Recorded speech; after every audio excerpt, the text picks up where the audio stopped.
আমি তো নিজেকে শুধরে নিয়েছি, কিন্তু তুমি তারপরেও যথেষ্ট ভুল করেছ, যথেষ্ট অন্যায় করেছ।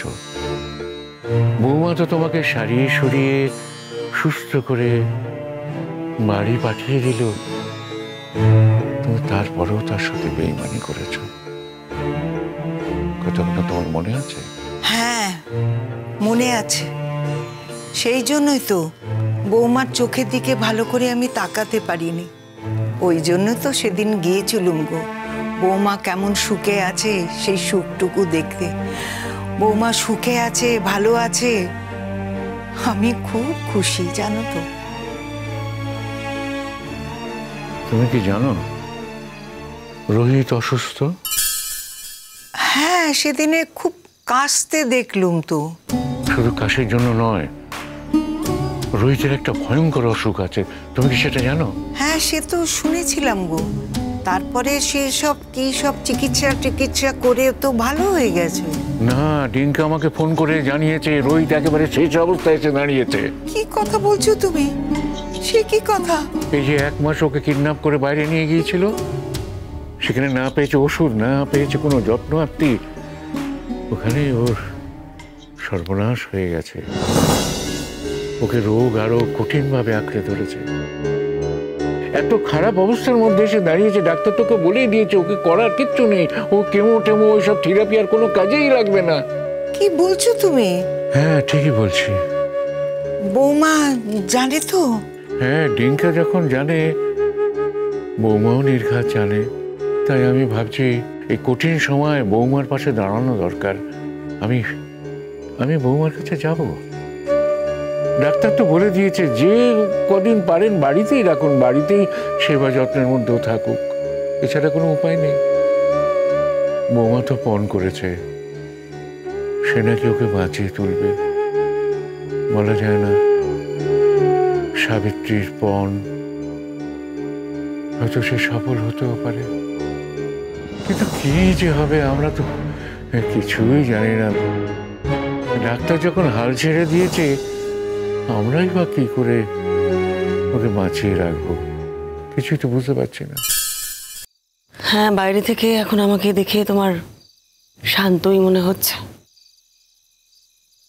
বাইরে থেকে মনে হচ্ছে, কিন্তু আমার ভেতরে একটা ঝড় চলছে রোহিত। আমার মনের ভেতরে ঝড় চলছে, আর আমার একটাই ভয়, এই ঝড় যদি বাইরে আছড়ে পড়ে তাহলে সবকিছু লন্ডভন্ড হয়ে যাবে, সবকিছু একেবারে তছনছ হয়ে যাবে।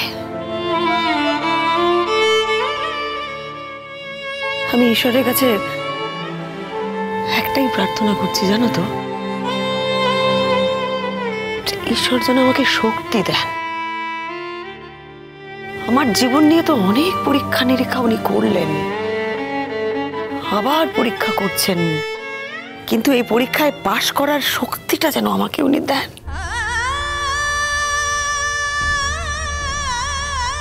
আমার যদি সত্যি তোমাকে ছেড়ে দিতে হয়, দিয়ে তুমি যদি চলে যাও, সেটা তো বাস্তব, কিন্তু সেই বাস্তবটাকে মেনে নেওয়ার শক্তি যেন ঈশ্বর আমাকে দেন। জানো শ্রীময়ী, যদি সারাটা জীবন আমি তোমাকে ঠিক এভাবে বুকে জড়িয়ে বসে থাকতে পারতাম, সারাটা জীবন তোমার আঁচলের ছায়া বিশ্রাম নিতে পারতাম। আমিও তো সেটাই চেয়েছিলাম রোহিত, আমিও তো চেয়েছিলাম যে সারা জীবন তোমাকে সব কিছু থেকে আগলে রাখবো, সব ঝামেলা থেকে বাঁচাবো। কিন্তু আমি চাইলে কি হবে বলো? দেখো, আমি তোমায় বাঁচানোর চেষ্টা করলাম, কিন্তু ঝামেলা এসে তোমাকে জড়িয়ে ধরলো। পারলাম আমি, বলো? পারলাম না তো। একবার, শুধু একবার যদি আমি সুযোগটা পেতাম নতুন করে শুরু করার, সেই কলেজ লাইফ থেকে আমিও যদি সুযোগ পেতাম না, যে ভুলগুলো করেছিলাম সেই ভুলগুলো সংশোধন করে নিতাম, সত্যি বলছি। কিন্তু তা তো হওয়ার নয় রোহিত। জীবন তো পেছন দিকে চলে না, জীবন তো সামনের দিকে এগিয়ে যায়। কিন্তু যদি সুযোগ পেতাম না, জানো তো, আমিও যে ভুলটা করেছিলাম, তুমি যেদিন আমাকে ওই কলেজে ডেকে প্রপোজ করেছিলে, আমি তো ভয় লজ্জায় ছুটে পালিয়ে গেছিলাম। কিন্তু যদি আবার সুযোগ পাই না, এবার যদি তুমি আমাকে প্রপোজ করো, আমি আর পালিয়ে যাব না। আমি তোমার সামনে দাঁড়িয়ে বলবো, হ্যাঁ রোহিত সেন, আমি রাজি। হ্যাঁ গো, আমি ওখানে যেতে পারি তো? তুমি যাবে? বৌমা কিভাবে নেবে জানি না। বৌমা তো তেমন মেয়ে নয় গো, সে আমাকে না বলবে না। অনেক অনেক অত্যাচার করেছে। দুটো দিন কাছে থাকি, তার একটু শান্তি দিই। রোহিত যদি সত্যি পৃথিবী থেকে চলে যায়, বৌমাকে আর কেউ শান্তি দিতে পারবে না। এই আদর্শ জুটি, বুঝলে? আমার ছেলের সাথে ওর ঠিক জুটি বন্ধন হয়নি, ওদের ভীষণ মিসম্যাচিং ছিল। কেন যে বৌমা রোহিতকে আগে থেকে চেনা সত্ত্বেও তার সাথে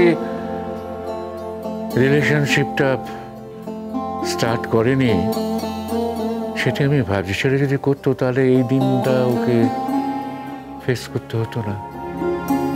সেই জন্য বোধ হয় বৌমা আজও মনে মনে যথেষ্ট অনুতাপ করে। কিন্তু যাক, এখন আর ওসব কথা টথা বলে কোনো লাভ নেই। তবে যার সঙ্গে যার হবার হবেই। দেখো, স্বামী স্ত্রী হই তো ওরা রইল গো। আমার বৌমার পরিচয় রোহিতের বউ বলে। রোহিত এই পৃথিবী ছেড়ে চলে গেল, এই পরিচয়টাই তার থাকবে। আমার বৌমা এত ভালো, অথচ দেখো তার কপালে যে এত দুঃখ, এত অশান্তি। কি ব্যাপার, আমি কিছুই বুঝতে পারি না। দেখো, এই রোহিত বেঁচে থাকলে, বৌমা ওর সাথে থাকলে, কত মানুষ ওদের দ্বারা কতভাবে উপকৃত হয়। এইরকম একটা মানুষকে ঈশ্বর যে কেন টেনে নিতে চাইছেন, আমার তো মানে কি বলবো, আমি কিছুই বুঝতে পারছি না। হ্যাঁ গো, আমরা একবার কাল সকালে বৌমার কাছে যেতে পারি না? আমি তো সকালে যাচ্ছি। বৌমাকে একটা মন্দিরে যেতে বলবো, জানো, খুব জাগ্রত মন্দির। সেই মন্দিরে গিয়ে পুজো দিলে না, আমি নিশ্চিত রোহিত ভালো হয়ে উঠবে। দেখো, বিশ্বাসে মিলায় বস্তু, তর্কে বহুদূর। সকলের ভালোবাসায়, শুভেচ্ছায়, আশীর্বাদে রোহিত যদি ভালো হয়ে যায়, এর থেকে ভালো কথা আর কিছু হতে পারে না। একদম প্রাণে মনে সবসময় আমি প্রার্থনা করছি, ঈশ্বর, আমার তো বয়স হয়ে গেছে, আমাকে তুমি তুলে নাও, রোহিতকে তার বদলে পৃথিবীতে রেখে যাও।